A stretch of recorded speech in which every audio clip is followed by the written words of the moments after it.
Welcome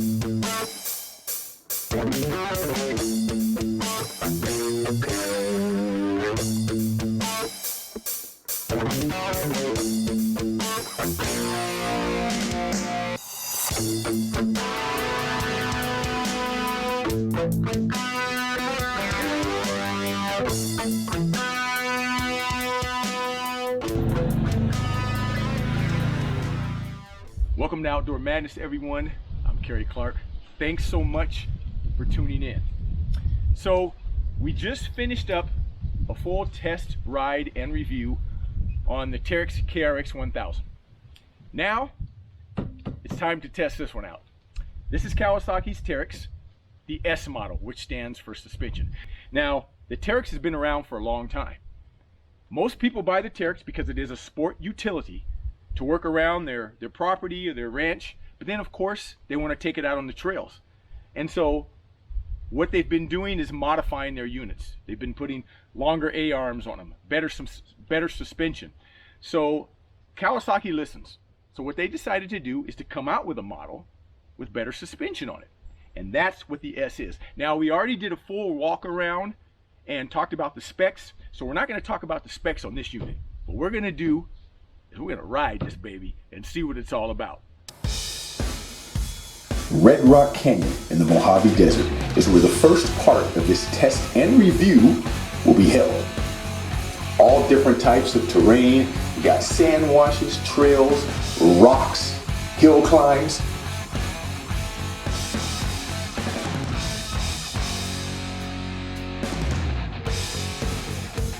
Joining me today is my lovely wife, Karen, and her brother, Jonathan, also known as John!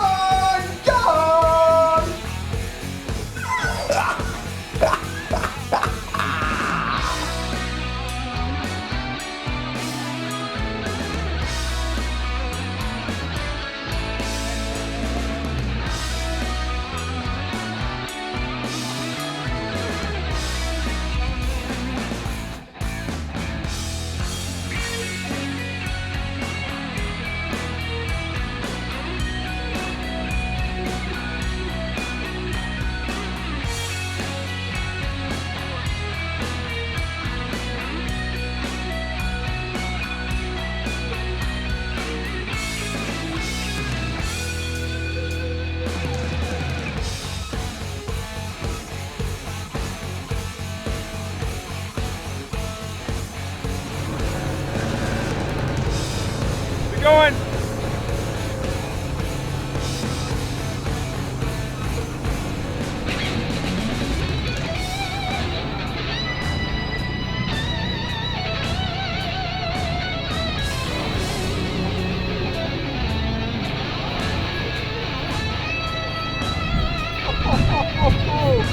Awesome. Oh, right there.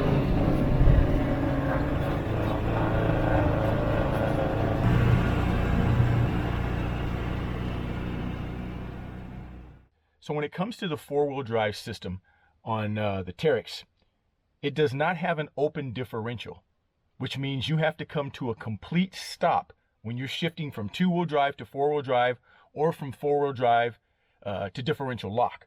And then, of course, back to two-wheel drive. You need to be completely stopped. So let's take a look at the dash right here. So we're going to fire them up.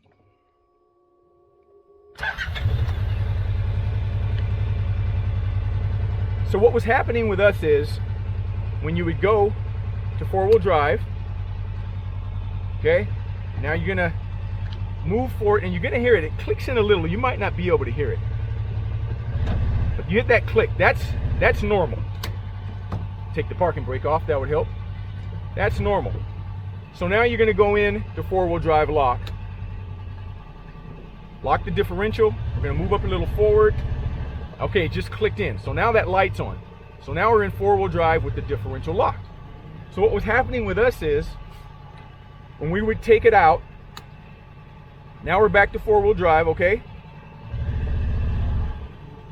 The differential is still locked. So we stop. Now we're gonna go back to two-wheel drive. Now you see how it's flashing back and forth? That's the problem that you get sometimes. Now in the owner's manual, it says to just move forward a little bit, or you go to neutral. So we're going to go to neutral. We're going to go back to reverse. Okay, we're going to move back real slow. Now if you notice, it's still flashing. So if that happens to you, the manual also says to just go back into neutral, okay? Turn the engine off. So now we have the engine off. We're going to start it back up.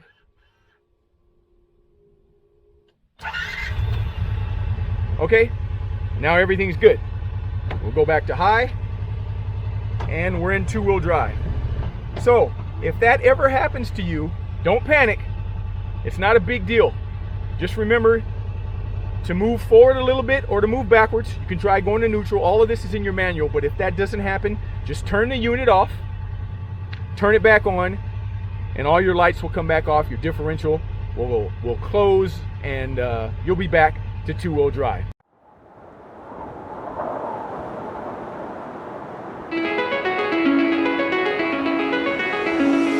It's calling me, like the rainbow. It's calling me, like the rainbow, the rainbow.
For the next part of this test, we're headed to Pinion Hills, California, to my brother-in-law's house, Chuck, where we'll take off right from his house, which is in the desert, and we'll head up into the mountains. Once again, different types of terrain, rocks, sand washes, and hills. We're going to put the Teryx to the test. Let's do this, Charles.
So my brother-in-law, Chuck, spent quite a bit of time behind the wheel of the Teryx, and he's never driven one before. So why don't we see what Sir Charles has to say about the 2022 Teryx S?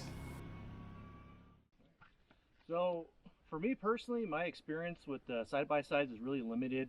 So taking this out, first impressions, I had a great time. Easy to operate. It was easy to figure out how to turn it on, shift, all the important stuff you need to know. Was super simple and very user-friendly.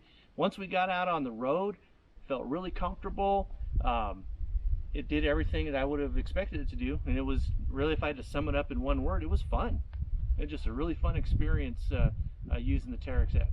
All right, so what'd you think about the overall comfort? Definitely comfortable. It took the terrain really well. Compared to what I have, riding a quad around, it was a lot more comfortable, so I'm able to get out, my back doesn't hurt, my butt's not sore. So it was really great. I enjoyed it. So now, what about the noise? I mean, was there a lot of engine noise, a lot of rattling or anything? What did you think about that?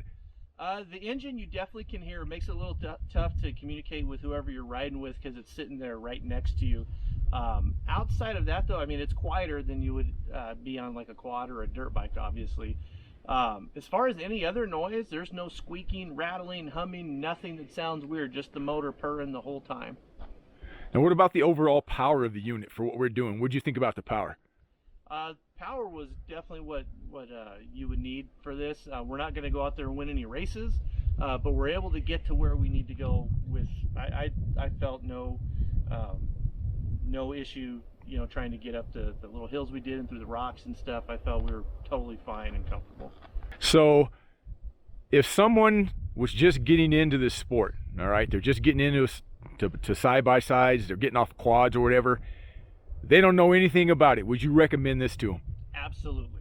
Absolutely I would. I'm enjoying it. It made a believer out of me. I got a small family, and I would definitely love to have something like this to take them out on. So Chuck's wife, Stephanie, who I like to call Steph the Chef. Let me tell you, this woman can cook. She also got to drive the Teryx. So let's see what she thinks about the unit. Okay, so Stephanie, you used to ride quads, you've ridden in a rail, I think you've ridden dirt bikes, right? I haven't done the dirt bike, no. Okay, so this is your first time driving a side-by-side, so give us your initial impression, just whatever you think about it, or whatever you thought about it. I'd say between the quad, the rail, and this was probably the easiest to drive. It was comfortable, and I felt like it was less rough in the ride, so it was a little bit more pleasant for just enjoying the view and enjoying the actual ride itself. So now, when you first drove it, okay, so when you first got in it, took off and everything, what did you think right away? I was nervous at first because I've never driven one of these before, but I felt a lot more relaxed as I started, well, actually just a couple minutes into driving it, because it handles really well, and I feel like if I come up on something at the last minute, it slows down really nicely, so I feel like I've got really good control with it. So my nerves kind of alleviated after a while, and I got to where I enjoyed it after, so it took like no more than like a minute or two. So how would you compare it? Was it kind of like driving your car almost? Almost. Obviously, it's different from a car because I'm not taking my car off road. But yeah, it handled well, and I felt like I had more control in this than I would in my regular car, actually. So if you had this in a four-seater, because you've got a little girl, of course you're married to Chuck. If you had this in a four-seater, do you think it would be good for your family just to take out and cruise and have a good time? Oh yeah, definitely. And it's something I think we probably would go out riding a little bit more if we had a four-seater. Stay tuned for a full test, ride, and review on this 2022 Kawasaki Teryx S-LE 4-seater. Oh yeah. So one of the issues I found on the Teryx for me, and this is just because of my height, I'm 6'2", almost 6'3", and compared, of course, to the KRX 1000, there's not as much leg room in here. It's still comfortable, but the problem I have is right here with the pedal. So when I'm in the unit, and right now I have the seat all the way back.